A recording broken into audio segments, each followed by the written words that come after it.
friends, welcome back in your favorite channel, that is Easy Way to Learn with Preeti. I am Preeti, your host and educator, and you all are watching your favorite channel, that is Easy Way to Learn with Preeti. चलिए start करते हैं. आज का जो poem है that is related to the flamingo book of 12th class, a thing of beauty, very beautiful poem. And the writer poet is John Keats. तो John Keats जो है एक रोमांटिक पोइट रहते हैं, ये नेचर लवर हैं और नेचर से रिलेट करते हुए जितने भी इनका जो पोइट्री सेक्शन रहता है, William Shakespeare and John Keats दोनों ही जो है नेचर से रिलेट करते हैं हमें और नेचर के बारे में बताते हैं. तो किस तरीके से वो अपनी पोइट्री में आज जो है एक अट्रैक्टिव बोल सकते हैं कि अट्रैक्शन लेकर जा रहे हैं, क्या मैसेज लेकर जा रहे हैं. चलिए स्टार्ट करते हैं आज की पोएम को. सबसे पहले जो है पोएम से रिलेटेड टू द पोइट पढ़ते हैं. जॉन कीट्स जो कि 1795 टू 1821 तक इनका लाइफ रही, was a British romantic poet. ये ब्रिटिश रोमांटिक पोइट रहे हैं. Although train to be a surgeon, वैसे तो ये ट्रेन सर्जन रहे हैं. Keats decided to devote himself wholly to poetry. उन्होंने जो है सर्जन होते हुए भी डिसाइड किया कि वो अपनी लाइफ को पोइट्री में जो है डिवोट कर देंगे. कीट्स सीक्रेट, उनका जो सीक्रेट है, हिज पावर टू स्वे एंड डिलाइट. स्वे होता है मूव स्लोली एंड डिलाइट जो है दृष्टि शान के साथ द रीडर्स. यानी उनका मेन जो मोटिव रहा है, मेन जो उनका पर्सपेक्टिव रहा है वो क्या रहा है कि रीडर्स को किस तरीके से डिलाइट करना है. Lies primarily in his gift for perceiving the world. Perceiving the world का मतलब होता है कि किस तरीके से स्पेशल वे से इस वर्ल्ड को देखा जा सकता है, ये पर्सपेक्टिव वो सामने लेकर आए हैं रीडर्स के लिए. And living his moods and aspiration in terms of language, किस तरीके से उन्होंने जो है रीडर्स के मूड को चेंज किया है लैंग्वेज की फॉर्म में, वो हम पढ़ेंगे अभी. The following is an except. ये जो अभी पोइट्री आज हम पढ़ने जा रहे हैं ये एक्सेप्ट है. कहाँ से लिया गया है? उनकी एक पोएम आई थी एंडीम्यून. एंडीम्यून क्या है? अ पोएटिक रोमांस की एक बहुत ही अच्छी उन्होंने पोएम लिखी थी.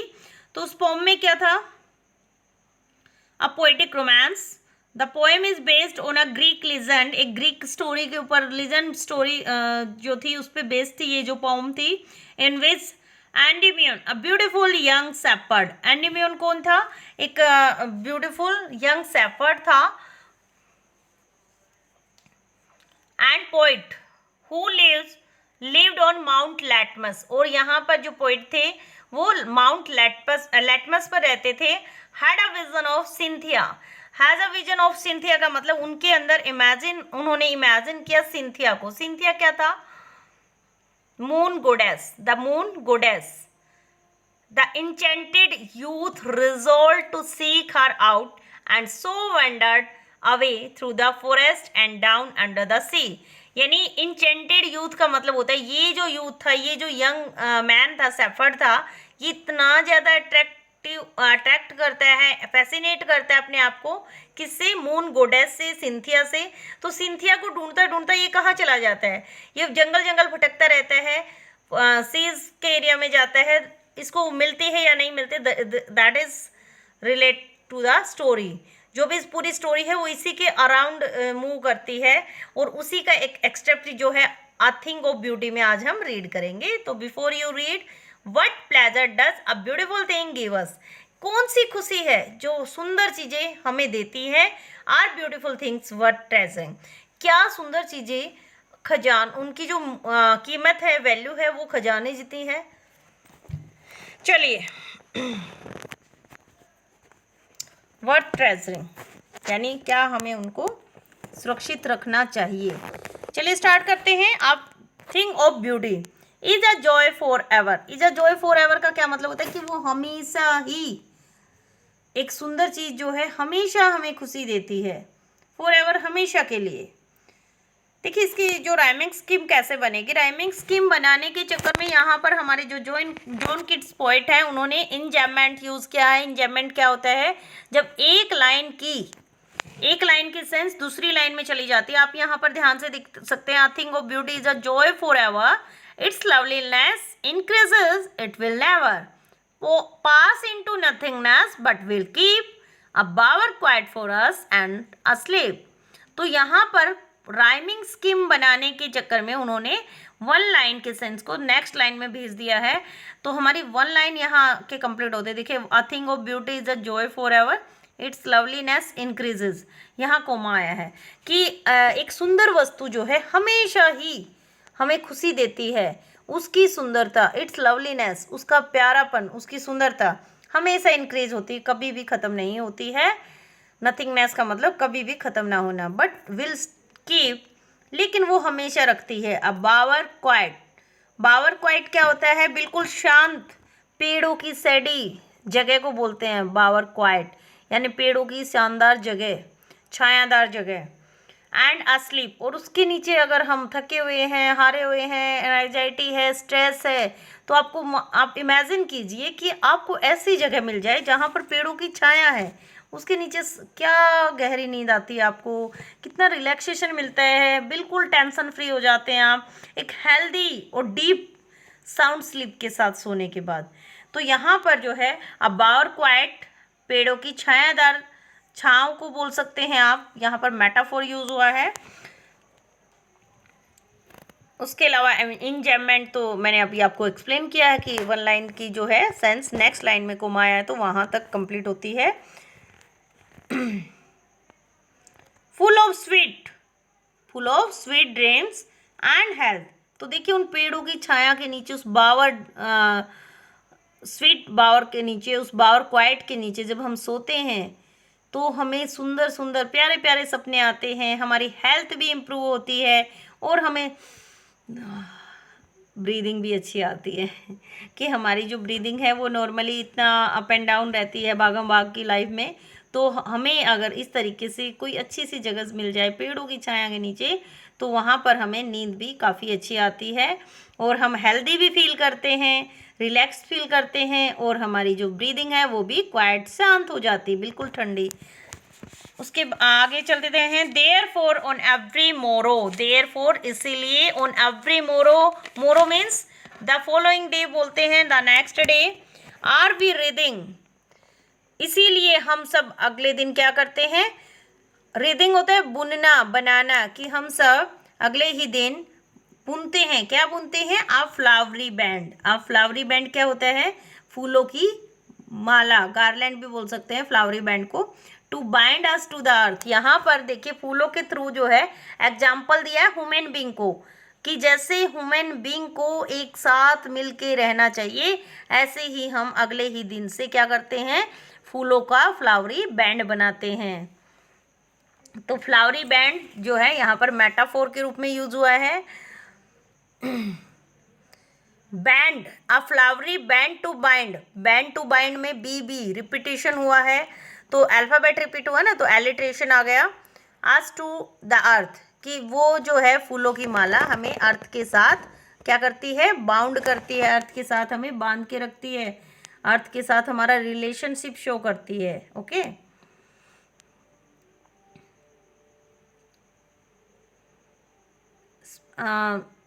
Spite of dependence, despondence, despondence क्या होता है? सैडनेस, निराशा। Spite of despondence of the human death, human death क्या होता है? In human death, in human death का मतलब होता है इंसानियत की कमी होना, यानी बहुत से लोग ऐसे काम करते हैं, ऐसे कर्म करते हैं जिसमें आप, जिनको अगर आप सुनते भी हैं तो यही लगता है ये कोई इंसान के वर्क है, इंसानियत ही खत्म हो गई है। तो स्पाइट ऑफ डिस्पोडेंस यानी बहुत सारे ऐसे काम होते हैं जिसकी वजह से हमें निराशा महसूस होती है, ऐसे ऐसे काम किए जाते हैं इस अर्थ पे, इन ह्यूमन डर्थ, ऐसे अमानवीय काम किए जाते हैं इस संसार में जिसकी वजह से हमें निराशा महसूस होती है। Of noble natures, of noble nature of the gloomy days, gloomy days का क्या मतलब होता है यहाँ पर? Sad, gloomy days sad. Of noble nature, देखिए नोबल हो गया, नोबल नेचर एन तो एलिट्रेशन आ गया। ऑफ नोबल नेचर यानी अच्छे स्वभाव वाले लोग, ऑफ द ग्लूमी डेज बहुत सारे, यानी उदासी के दिनों में हमारे पास अच्छे लोगों की कमी जब हो जाती है तो बहुत सारे जो है उदासी भरे दिन भी हमें झेलने पड़ जाते हैं। Of all the unhealthy and over darken ways, यानी बहुत सारे ऐसे लोग हैं, अनहेल्दी का मतलब जो कि स्वस्थ भी नहीं है और क्या करते हैं वो, ओवर डार्कन वेज का मतलब गलत काम करना, बहुत से लोग गलत काम करते हैं।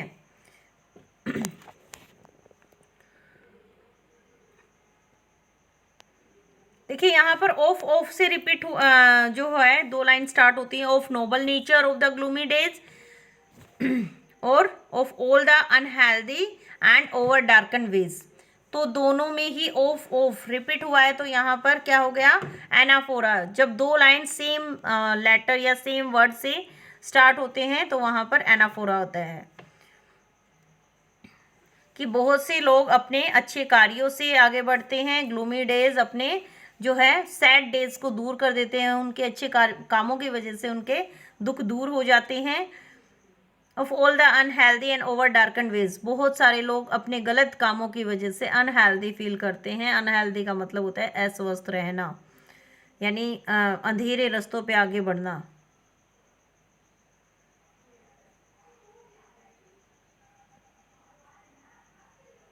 मेड फॉर आवर सर्चिंग, और जो हमारी सर्च को कंप्लीट करते हैं। Yes, in spite of all, इन सब के बावजूद। सम शेप ऑफ ब्यूटी, कुछ बहुत सारी ऐसी चीज़ें हैं जो हमें बहुत सारी सुंदरता की ऐसी चीज़ें हैं। Moves away the pall, moves away the pall, pall मतलब पर्दा होता है, पर्दा मतलब लेयर, कि बहुत सारे ऐसी सुंदर चीज़ें हैं इस दुनिया में, ऐसी सुंदर आकृतियां हैं, वस्तुएं हैं जो इन सब दुखों के बावजूद दुखों के पर्दे को हटा देती है। फ्रॉम आवर डार्क स्पिरिट, हमारी बुरी आत्माओं से, बुरी आत्मा के ऊपर से जो है बुराई का पर्दा हटा देती है। बहुत सारी सुंदर चीज़ें हैं ऐसी। सच, कैसे कैसी हैं, द सन सूरज, द मून चांद, ट्रीज ओल्ड पुराने पेड़, एंड यंग और नए पेड़, यानी नए प्लांट और पुराने पेड़ सभी। स्प्राउटिंग आ सैडी बून, जो हमें प्रदान करते हैं सैडी बून, एक छायादार आशीर्वाद वाली छाया। फॉर सिंपल सिप, उन साधारण भेड़ों के लिए। एंड सच आर डैफोडिल्स, और उन सारे flowers, daffodil is the name of a flower, उन सब फूलों के लिए, फूलों के साथ। विद द ग्रीन वर्ल्ड, उस हरे भरे वर्ल्ड में, ग्रीन वर्ल्ड का मतलब यहाँ फॉरेस्ट के लिए यूज हुआ है। With the green world they live in, जिस हरे भरे संसार में, हरे भरे जंगल में वो रहते हैं। एंड क्लियर रील्स, और उस साफ झरने के लिए। That for themselves a cooling covered make, जो कूलिंग कवर्ड का क्या मतलब होता है, एक ऐसा प्लेस, कवर्ड मतलब जगह, जिसमें कूलिंग मतलब जो है ठंडा, काफ़ी ठंडा बोल सकते हो आप, जैसे पेड़ों के बीच में जगह बन जाती है। और कूलिंग कवर्ड मतलब आपने देखा होगा ना, नाला बना होता है माउंटेन एरिया में, तो वो काफ़ी कूलिंग कवर्ड वाली जगह होती है। फॉर दैट फॉर देमसेल्स, वो उनके लिए है। A cooling covert make join the hot season the mid forest brake, जो कि एक बहुत बड़े जो है एक बहुत बड़े गर्मी के सीजन को ब्रेक करता है। मिड फॉरेस्ट ब्रेक, ब्रेक का मतलब यहाँ पर स्लो डाउन है, कि जंगल के बीच में जाके गर्मी का अंत हो जाता है, जंगल के बीच में जाके वो स्लो डाउन हो जाता है। Rich with the sprinkling of fair, जो कि रिच है, बहुत बड़ा है, उसमें फेयर स्प्रिंकल करता है। स्प्रिंकल का मतलब होता है छिड़कना, यानी हरियाली की जब बात हो रही थी, हरियाली, हरे भरे जंगल के अंदर डैफोडिल के फ्लावर हैं, वहाँ पर छोटी छोटी पानी की, साफ पानी की जो है झरने हैं।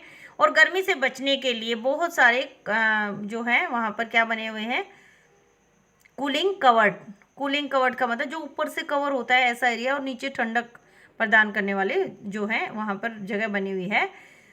इसी तरह से जंगल में बहुत सारी चीज़ें, बहुत सारी जगह ऐसी बनी हुई हैं, बहुत सारे जो हैं झाड़ ऐसे लगे हुए हैं जिनमें आप इधर उधर क्या देख सकते हैं, sprinkling of fair musk rose bloom, जहाँ पर बहुत ही प्यारे प्यारे फूल खिले हुए हैं, उन्हीं में से रोज का फ्लावर भी आपको ब्लूम करता हुआ दिखाई देगा।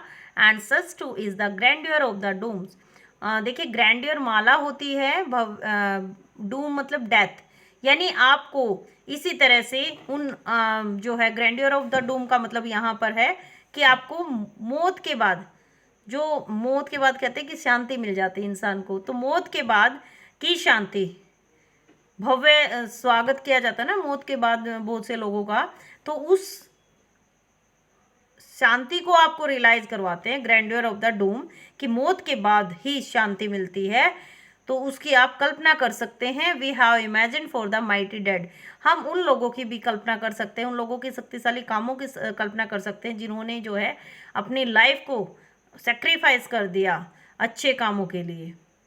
ऑल लवली टेल्स, और उनकी अच्छी अच्छी प्यारी प्यारी कहानियाँ, दैट वी हैव हर्ड, जो हमने सुनी है और रीड और पढ़ी हैं।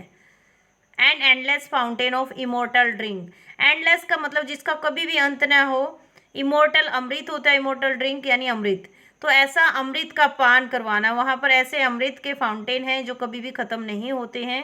पोरिंग ऑन टू अस, वो हमारे ऊपर बरस रहे हैं। From the heaven brink, heavens brink का क्या मतलब होता है? स्वर्ग के किनारे से।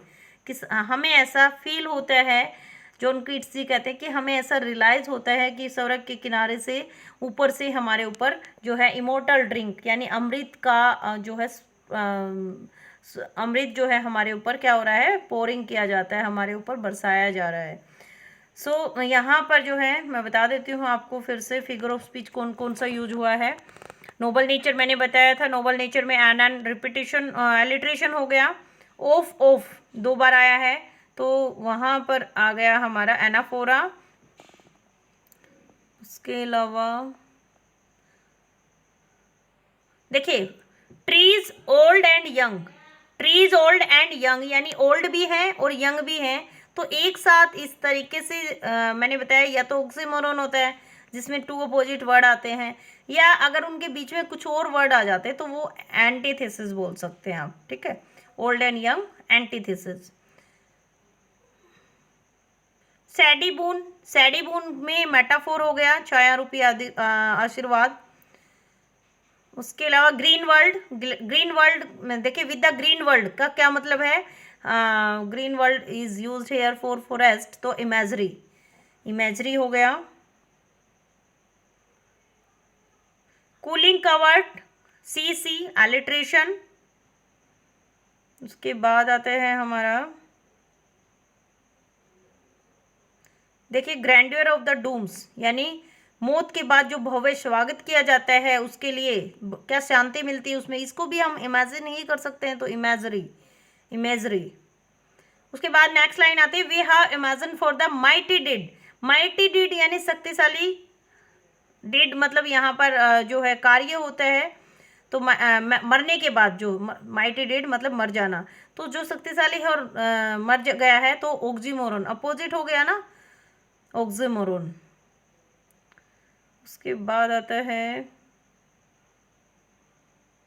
Pouring on to us from the heaven, ये देखिए इमोर्टल ड्रिंक, इमोर्टल ड्रिंक यानी अमृत के लिए यूज हुआ है, तो यहाँ पर मेटाफोर।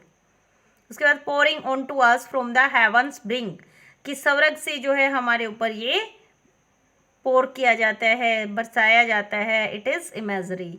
तो यहीं पे आज हमारी पोएम एंड होती है। जॉन कीट्स जी की मैं भी बहुत बड़ी फ़ैन हूँ, I really like John Keats all poems. तो चलिए आज का जो पोम समरी है वो यहीं पे हैंड होती है, a thing of beauty. Next video में नेक्स्ट पोएम की समरी के साथ आएंगे, लाइन वाइज आपको समरी करवा रहे हैं। तो जो भी स्टूडेंट नए जुड़े हैं प्लीज़ चैनल को सब्सक्राइब करना मत भूलिएगा और बेल आइकन को प्रेस कीजिए। जो भी आपको वीडियो अच्छी लगे कमेंट सेक्शन में ज़रूर बताइएगा। आप किस तरीके से चेंज चाहते हैं वो भी ज़रूर राइट डाउन कीजिए। एटलीस्ट आपके जो कमेंट्स हैं और आपके जो लाइक्स हैं, शेयरिंग है, उनसे मुझे मोटिवेशन मिलता है। A lot of motivation I got from my all students and all subscribers. So students keep and stay connected with easy way to learn with प्रीति। मिलते हैं नेक्स्ट वीडियो में, तब तक के लिए बाय बाय।